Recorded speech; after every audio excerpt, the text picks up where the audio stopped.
ಎಲ್ರಿಗೂ ನಮಸ್ಕಾರ. ನೀವು ನೋಡ್ತಾ ಇದ್ದೀರಾ ಟಿವಿ ವಿಕ್ರಮ. ನಾನು ಮುಮ್ತಾಜ್ ಅಬ್ದುಲ್ ನೆಲ್ಲೆಡ್ಕ.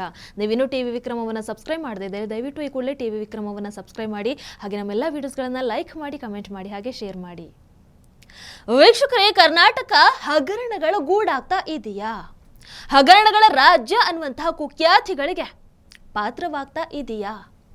ಭ್ರಷ್ಟಾಚಾರದ ತುತ್ತ ತುದಿ ತಲುಪಿರುವಂತಹ ಕಾಂಗ್ರೆಸ್ ನಿಜವಾಗ್ಲೂ ಕಳೆದ 1 ವರ್ಷದಲ್ಲಿ ನಮ್ಮ ಕರ್ನಾಟಕವನ್ನ ಅಭಿವೃದ್ಧಿ ಶೂನ್ಯ ರಾಜ್ಯವನ್ನಾಗಿ ಮಾಡಿಬಿಟ್ಟಿದೆ. ಅದರ ಜೊತೆಗೆ ದೇಶದ ಕಣ್ಣಲ್ಲಿ ಕರ್ನಾಟಕದ ಇಮೇಜ್ ಏನಿದೆ ಅದು ಪಾತಾಳಕ್ಕೆ ತಲುಪೋ ಹಾಗೆ ಮಾಡ್ತಾ ಇದ್ದಾರೆ ಈ ಕಾಂಗ್ರೆಸ್ಸಿನ ಭ್ರಷ್ಟರು.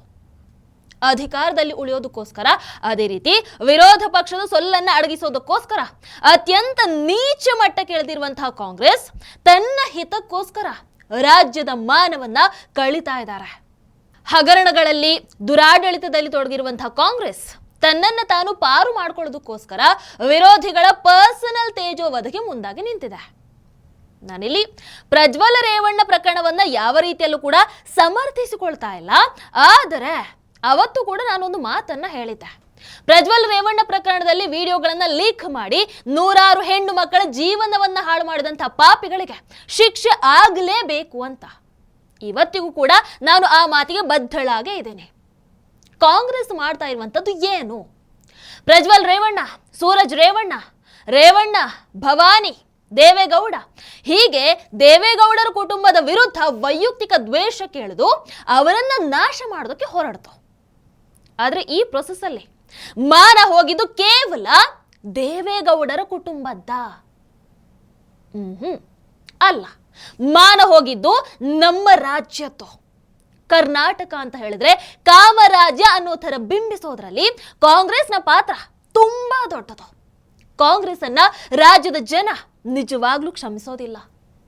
ಈಗ ಮತ್ತೆ ತಮ್ಮ ಹಗರಣಗಳಿಂದ ಡೈವರ್ಟ್ ಮಾಡೋದಕ್ಕೋಸ್ಕರ ಇನ್ನೊಂದು ಸಿಡಿ ವೈರಲ್ ಮಾಡುವಂತಹ ಬೆದರಿಕೆಯನ್ನ ಇದೇ ಕಾಂಗ್ರೆಸ್ ಹಾಕ್ತಾ ಇದೆ. ಯಾರೋ ಮಾಜಿ ಮುಖ್ಯಮಂತ್ರಿ ವಿಡಿಯೋ ಲೀಕ್ ಆಗುತ್ತೆ ಅನ್ನುವಂತಹ ಸುದ್ದಿಯನ್ನ ತಮ್ಮ ಬಂಟರ ಮೂಲಕ ಇದೇ ಕಾಂಗ್ರೆಸ್ ಓಡಾಡಿಸ್ತಾ ಇದೆ. ವೀಕ್ಷಕರೇ, ಈ ಕಾಂಗ್ರೆಸ್ ಇಂತಹ ನೀಚ ಮಟ್ಟದ ರಾಜಕಾರಣವನ್ನ ಮಾಡೋ ಬದಲು ಬ್ಲಾಕ್ ಮೇಲಿಂಗ್ ಕೆಲಸವನ್ನೇ ಫುಲ್ ಟೈಮ್ ಮಾಡಬಹುದಲ್ವಾ? ರಾಜ್ಯದ ಹಿತದೃಷ್ಟಿಯಿಂದ ಆಡಳಿತ ಪಕ್ಷದ ಹಗರಣಗಳನ್ನ ಬಯಲಿಗೆ ಎಳೆದ್ರೆ ಅದಕ್ಕೆ ಪ್ರತಿಯಾಗಿ ಪರ್ಸನಲ್ ಹಗೆತನಕ್ಕೆ ಕಾಂಗ್ರೆಸ್ ಇಳಿದು ಬಿಡುತ್ತೆ. ಇದು ಸರಿನಾ ಅಂತ ರಾಜ್ಯದ ಜನ ಯೋಚನೆ ಮಾಡಬೇಕು. ರಾಜಕಾರಣಿಗಳ ಅಕ್ರಮ ಸಂಬಂಧಗಳು, ವಿವಾಹೇತರ ಸಂಬಂಧಗಳು, 4 ಗೋಡೆ ಮಧ್ಯೆ ಇರುವಂತಹ ಪರ್ಸನಲ್ ವಿಚಾರಗಳು ರಾಜ್ಯದ ಜನರಿಗೆ ಬೇಕಾಗಿಲ್ಲ.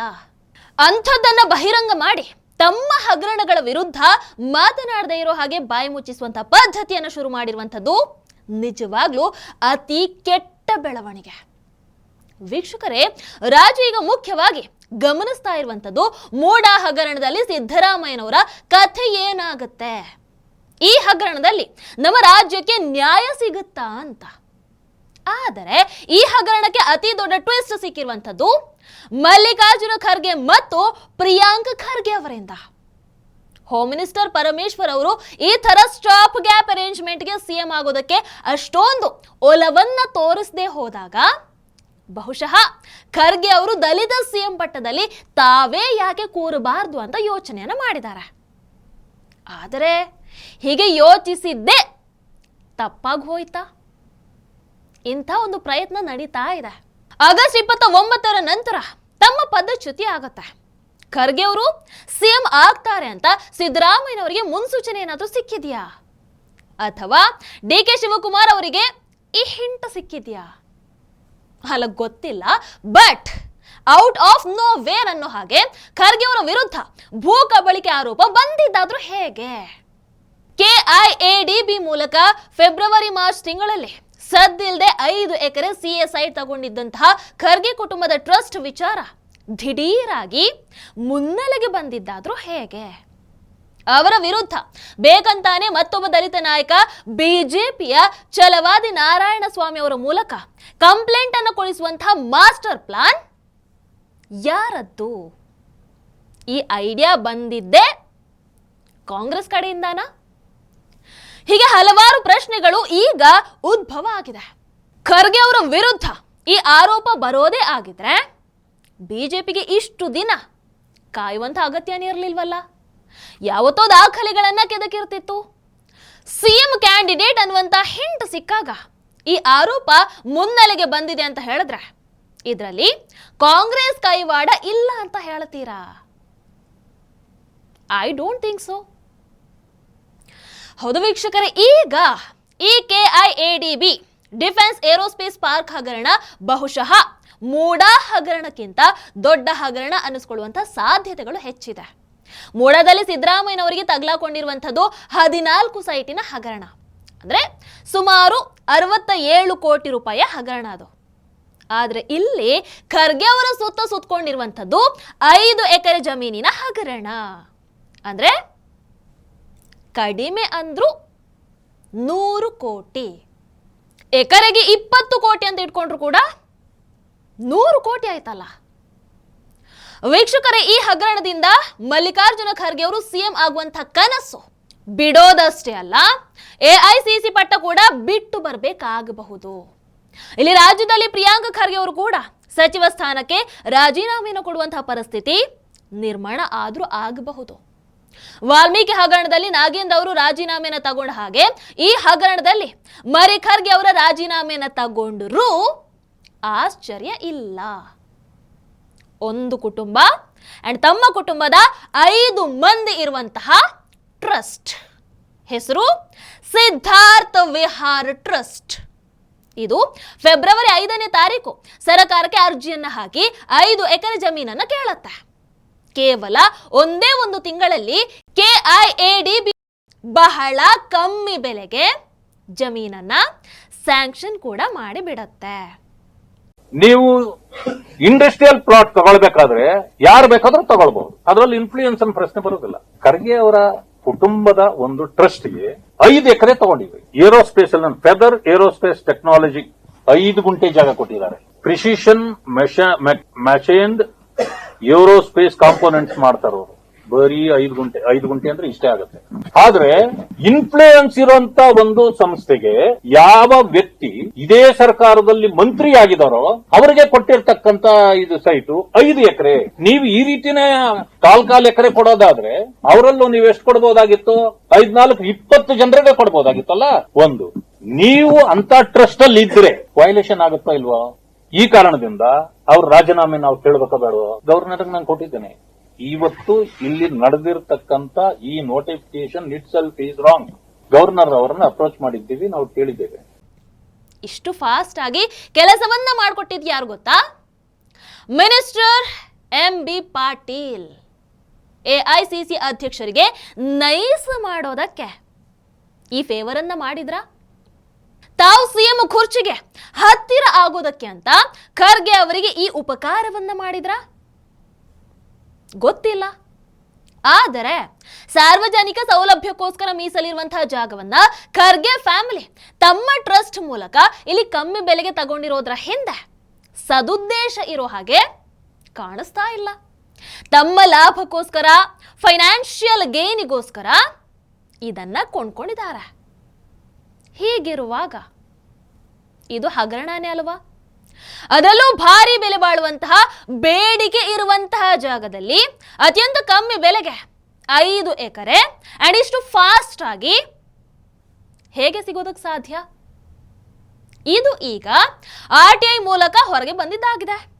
ಕೇಂದ್ರದಲ್ಲಿ ಲೆಹರ್ ಸಿಂಗ್ ಧ್ವನಿಯನ್ನ ಎತ್ತಿದ್ರೆ ನಮ್ಮ ರಾಜ್ಯದಲ್ಲಿ ಛಲವಾದಿ ನಾರಾಯಣ ಸ್ವಾಮಿ ಅವರು ಸೀದಾ ಹೋಗಿ ರಾಜ್ಯಪಾಲರಿಗೆ ಪತ್ರವನ್ನ ಬರೆದಿದ್ದಾರೆ.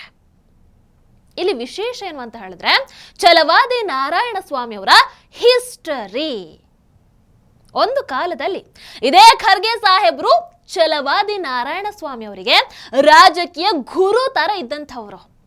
ಖರ್ಗೆ ಅವರ ಸ್ಟ್ರೆಂತ್, ಅವರ ವೀಕ್ನೆಸ್, ಅವರ ವ್ಯವಹಾರ ಆಗಿರಬಹುದು, ಒಳ ವ್ಯವಹಾರ ಆಗಿರಬಹುದು, ರಾಜಕೀಯ ಆಗಿರಬಹುದು, ಇವೆಲ್ಲವನ್ನು ಕೂಡ ತಿಳ್ಕೊಂಡಿರುವಂತಹ ಛಲವಾದಿ ನಾರಾಯಣ ಸ್ವಾಮಿ ಅವರು ಈಗ ಗುರುವಿಗೆ ತಿರುಮಂತ್ರವನ್ನ ಹಾಕಿದ್ದಾರೆ.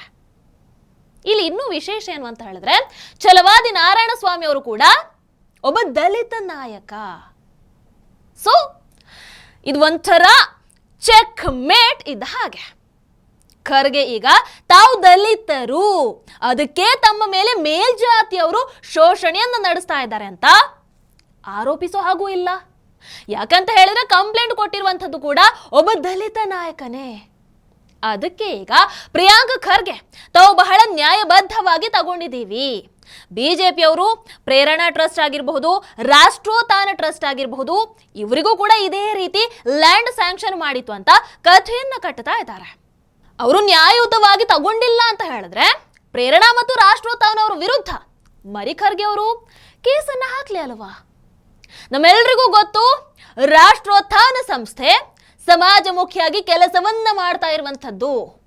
ತಮ್ಮ ಮೈಗೆ ಮಸಿ ಹತ್ತಿದೆ ಅಂತ ಅದನ್ನ ಶುದ್ಧವಾಗಿರೋರಿಗೂ ಕೂಡ ಈ ಮರಿ ಖರ್ಗೆ ಹಚ್ಚೋದಕ್ಕೆ ನೋಡ್ತಾ ಇದ್ದಾರೆ. ವೀಕ್ಷಕರೇ, ತುಂಬಾ ಸ್ಪಷ್ಟವಾಗಿ ಇಲ್ಲಿ ಗೊತ್ತಾಗ್ತಾ ಇದೆ, ಇಲ್ಲಿ ಮಗುವನ್ನ ಚಿವುಟಿ ತೊಟ್ಟಿಲನ್ನ ತೂಗುವಂತಹ ಕೆಲಸವನ್ನ ಕಾಂಗ್ರೆಸ್ಸಿನಲ್ಲಿರುವಂತಹ ಒಂದಷ್ಟು ನಾಯಕರು ಬಹಳ ಚೆನ್ನಾಗಿ ಮಾಡ್ತಾ ಇದ್ದಾರೆ ಅಂತ. ಅಂಡ್ ಅಷ್ಟೇ ಅಲ್ಲ, ತಾವು ಬೆನ್ನನ್ನು ಮೊಟಕೆ ಬಿಜೆಪಿ ಕಡೆ ಕೈಯನ್ನು ತೋರಿಸುವಂತಹ ಜಾಣತನವನ್ನ ಕಾಂಗ್ರೆಸ್ನ ಒಂದಷ್ಟು ಜನ ಪ್ರದರ್ಶನ ಕೂಡ ಮಾಡ್ತಾ ಇದ್ದಾರೆ. ಇಲ್ಲಿ ಒಟ್ಟಾರೆಯಾಗಿ ನೋಡಿದ್ರೆ ಹಗರಣಗಳ ಬೀಡಾಗಿರುವಂತಹ ಕಾಂಗ್ರೆಸ್ನಿಂದ ಮಲ್ಲಿಕಾರ್ಜುನ ಖರ್ಗೆ, ಪ್ರಿಯಾಂಕ್ ಖರ್ಗೆ, ಸಿದ್ದರಾಮಯ್ಯ, ಎಂಬಿ ಪಾಟೀಲ್, ಡಿ.ಕೆ. ಶಿವಕುಮಾರ್ ಇವರೆಲ್ಲರೂ ಕೂಡ ಈಗ ಡೇಂಜರ್ ಝೋನ್ ಒಳಗೆ ಹೋಗಿದ್ದಾಗಿದೆ. ಸೊ ಯಾರು ವಾಪಸ್ ಸೇಫ್ ಝೋನ್ಗೆ ಬರ್ತಾರೆ ಅಂಡ್ ಯಾರು ಅಂದರ್ ಆಗ್ತಾರೆ ಅನ್ನುವಂಥದ್ದು ಕಾದು ನೋಡ್ಬೇಕಾಗಿದೆ. ಮುಖ್ಯವಾಗಿ ಇಷ್ಟು ದಿನ ತಮಗೆ ಸಂಬಂಧ ಇಲ್ಲದೆ ಇರುವಂತಹ ವಿಚಾರದಲ್ಲಿ ಮೊಗನ ತೋರಿಸ್ಕೊಂಡು ಬರ್ತಾ ಇದ್ದಂತಹ ಹಿಟ್ ಅಂಡ್ ರನ್ ಖ್ಯಾತಿಯ Priyank Kharge alias troll minister Kharge ಅವರ ಪರಿಸ್ಥಿತಿ ಏನಾಗುತ್ತೆ? ಈಗ ಯಾವ ರೀತಿ ತಮ್ಮನ್ನ ತಾವು ಡಿಫೆಂಡ್ ಮಾಡ್ಕೊಳ್ತಾರೆ ಅಂತ ನಾವೆಲ್ಲರೂ ಕೂಡ ಕಾದು ನೋಡಬೇಕಾಗಿದೆ. ಏನಂತೀರಿ? ದಯವಿಟ್ಟು ಕಾಮೆಂಟ್ ಮೂಲಕ ತಿಳಿಸಿ. ಹಾಗೆ ವಿಡಿಯೋ ನಿಮಗೆ ಇಷ್ಟದಲ್ಲಿ ಲೈಕ್ ಮಾಡಿ, ಶೇರ್ ಮಾಡಿ. ನಮಸ್ಕಾರ. ಟಿವಿ ವಿಕ್ರಮ, ದೇಶ ನಿಮ್ಮ ಕೈಯಲ್ಲಿ. ಈ ಕಾರ್ಯಕ್ರಮ ನಿಮಗೆ ಇಷ್ಟ ಆಗಿದ್ದಲ್ಲಿ ಲೈಕ್, ಶೇರ್ ಹಾಗೂ ಕಮೆಂಟ್ ಮಾಡಿ. ಟಿವಿ ವಿಕ್ರಮದ ಕಾರ್ಯಕ್ರಮಗಳನ್ನು ನಿರಂತರವಾಗಿ ವೀಕ್ಷಿಸಲು ಸಬ್ಸ್ಕ್ರೈಬ್ ಮಾಡಿ, ಬೆಲ್ ಐಕನ್ ಒತ್ತಿ.